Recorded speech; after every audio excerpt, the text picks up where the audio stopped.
শুভ সকাল বন্ধুরা, সবাই নিশ্চয়ই খুব খুব ভালো আছো। আমিও ভালো আছি। এই দেখো, আর সারা রাত্রে যেন খুব বৃষ্টি পড়ছিল, তারপরে মাঝরাতে থেকে ঝড় হয়েছে। এই যে সূর্য মামা উঠে গেছে, একটু উপরে আমি দেখতে আসলাম। এই দেখো বেলপাতা টাতা চারিদিকে, রাস্তায়ও পড়ে গেছে বেলপাতা, যেন কি অবস্থা। তবে এদের ভাগ্য ভালো, কালকে এদের কাজটা তবু হয়ে গেছে। এই দেখো জবা ফুটেছে গাছে, অপরাজিতাও আছে।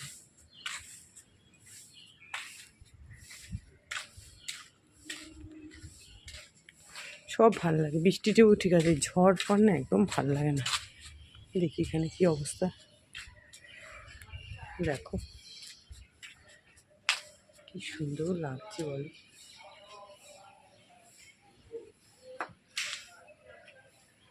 কি সুন্দর লাগছে করবী ফুলগুলো দেখতে।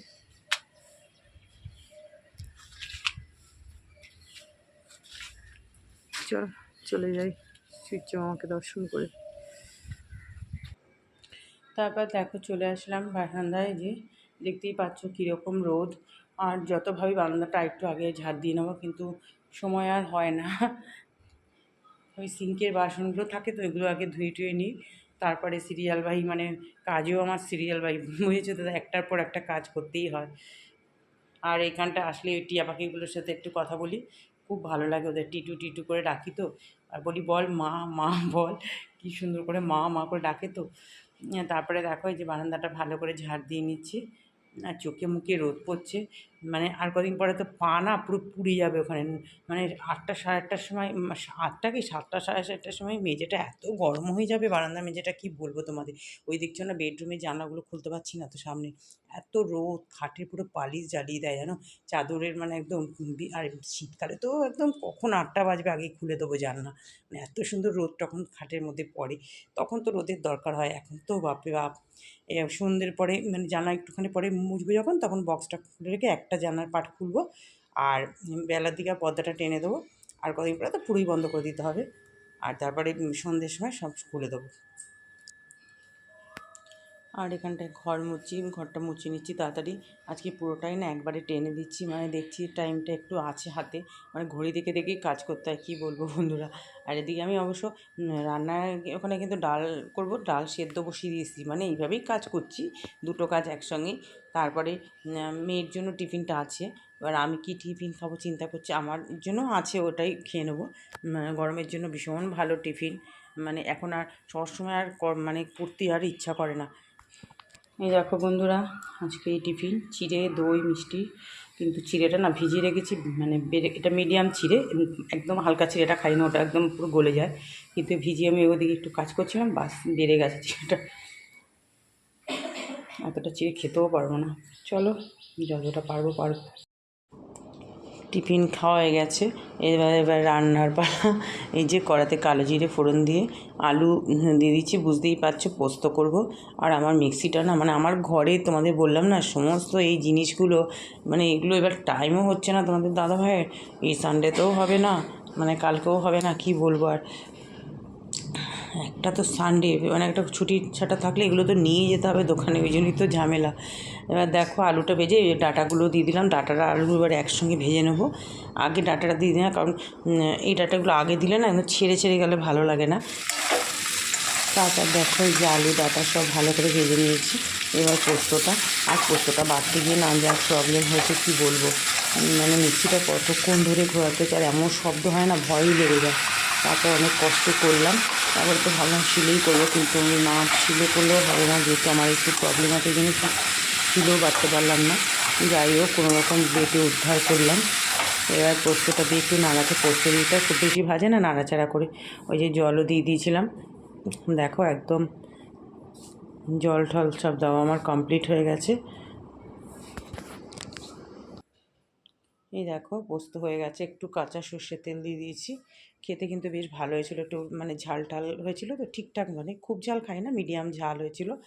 আর এদিকে দেখো ডালটা বলেছিলাম না সেদ্ধ বসিয়ে রেখেছি, মুগ মুসুরি মিশিয়ে আছে। একটু রাঁধুনি সোমবার ডালটা না খেতে ভীষণ ভালো লাগে। রাঁধুনি আর শুকনো লঙ্কা আর একটা তেজপাতা দিয়েছিলাম, আর একটু টমেটো দিয়েছিলাম, আর ধনেপাতা তো রয়েছে। এবারে ধনেপাতাগুলো খুব ভালো নিয়েছে, তোমাদের বলছিলাম খুব সুন্দর গন্ধ হয়ে গেল। তারপরে দেখো একটু আলু পেঁয়াজ আর একটা কাঁচা লঙ্কা দিয়ে দিচ্ছি, ভাজা করেছি। এই ভাজাটা না খেতে বেশ ভালো লাগে জানো তো। আর পেঁয়াজগুলো মানে কতটা পেঁয়াজ রয়েছে ঘরে, রান্নাও হচ্ছে না, না তাহলে একটু আলুর মধ্যে ভেজে দিয়ে দিই। ভাতও বসিয়ে দিয়েছি। আর এই যে দেখো দুটো ডিম মিলে একটু পেঁয়াজ দিয়ে একটা মোটা করে অমলেট করে নিচ্ছি, ভাগ করে খেয়ে নেবো মা আমি, কারণ আবার কে একটা একটা করে করবে। আর এদিকে দেখো কড়াটা ওই যে ধুয়ে দিইনি তো, ওই জন্য একটু মানে হচ্ছে একটু আলু ভাজার তেল ছিল, আর একটু তেল দিলে হয়ে যাবে, ওই জন্য আর ধুয়ে করিনি, কারণ আমি তো ধুয়ে ধুয়ে করি, তোমরা দেখো করা। তারপরে দেখো এদিকে চলে আসলাম, রান্নাটা হলো। তবে আজকে রান্না করতে কিন্তু খুব একটা সময় লাগেনি, সিম্পল মেনু। আমার কিন্তু এই মেনুটা খেতে খুব ভালো লাগে, তোমাদের কার কীরকম লাগে একটু জানিও তো। আর দেখো এবার এই যে বাসন পড়ে রয়েছে, কত বাসন জমে গেছে। আমার বাসন মাজতেই যেন না, অতক্ষণ কাজ করলাম তো সকাল থেকে, যেন কি বলবো, আর বাসনটা তবু মেজে এরপরে যেন গ্যাসটা মুছতে বেশিক্ষণ, অতটা ধরে ধরে মোছা তো পুরোটা এদিক ওদিক মিলিয়ে সব মাইক্রোওয়েভ টোভেনের নিচ টিচগুলো মুছতে হয়, নাহলে আবার ছোটো ছোটো আরশোলা হয়ে যাবে না মুছলে। রান্নাঘরে চিমনি টিমনি তো সবই পরিষ্কার হয়। রান্নাঘর মানেই হচ্ছে সবচেয়ে জঘন্য জায়গা, তেলের জায়গা। সে তুমি যতই করে চিমনি করো আর এই করো, তেল, হ্যাঁ চিমনিতে কিছুটা তেল অনেক মানে রক্ষা করে, কারণ তুমি কন্টেনারটা যখন পরিষ্কার করবে মাঝে মাঝে তখনই বুঝতে পারবে যে কতটা তেল, মানে ওপরে পুরো ফ্রেশ তেল থাকে আর নিচে পোড়া পোড়াগুলো। যাই হোক, ওই তেল রান্নাঘর মানে তো একটু তেল চিপটে। এবার দেখো গ্যাস ট্যাসগুলো ভালো করে মুছে নিচ্ছি। আর যে সকল বন্ধুরা এতক্ষণ ধৈর্য ধরে আমার ভিডিও দেখছো, তোমাদের সবাইকে জানাচ্ছি অনেক অনেক ভালোবাসা। আর যারা এখনও আমার চ্যানেলটাকে সাবস্ক্রাইব করে উঠতে পারোনি, প্লিজ একটু সাবস্ক্রাইব করে দিও, তাহলে নতুন নতুন ভিডিও আপলোড করতে আমারও ভালো লাগবে। নাহলে আমিও একদম নিস্তেজ হয়ে পড়ছি যেন ভিডিও করতে, কি বলবো। আর এত কষ্ট করে ভিডিওগুলো করছি, না হচ্ছে সাবস্ক্রাইবার, না হচ্ছে কোনো ভিউজ, জানি না কি বলবো বলো। এই যে চিমনি টিমনিগুলো সব পরিষ্কার করে নিচ্ছি, তোমাদের সাথে কথা বলতে বলতেই দেখো কত কাজ আমার হয়ে গেল। এভাবে তোমরা যারা, আর কিছু বন্ধু তো আমার আছে পুরো ফুল ওয়াচ করে, আমি জানি কারা কারা করে, এভাবে একটু পাশে থেকো। দেখো বন্ধুরা খেতে বসে পড়লাম, আর সাজিয়ে গুজিয়ে সব নিয়েছি। আর মেয়ের খুব খিদে পেয়ে গেছে, আর ওর আলু ভাজাটা খুব ভালো লাগে। এই যে চলো খেয়ে নিই। দেখো বন্ধুরা ছাদ থেকে নিয়ে এসে আবার বারান্দায় দিয়ে দিলাম। যে সবগুলো ছাদে দিইনি, শাড়ি কেচে দিয়েছিলাম কালকে, যেগুলো সব পরে গেছি ছাদে, এখনও জিন্সের মেয়ের প্যান্ট ফ্যান্টগুলো রয়েছে, আর শাড়ি আমার শুকিয়ে গেছে, অনেকগুলোই শুকিয়ে গেছে জিনিস, এগুলো ভাঁজ করে রেখে দিয়েছি। আর এদিকে সব রয়েছে, এখানে রয়েছে। কী রোদ আজকে, বাপরে বাপ। চলো এখন একটু শুয়ে পড়বো, খাওয়া দাওয়া তো হয়ে গেছে।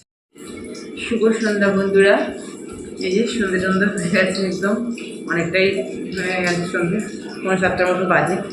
যে এখন একটু চা নিয়ে বসলাম, চা বিস্কুট খেতে খেতে ভাবলাম ফোনটা অন করি, তোমাদের সাথে একটু কথা বলি, সেটা খুব একটা ভালো লাগছে না।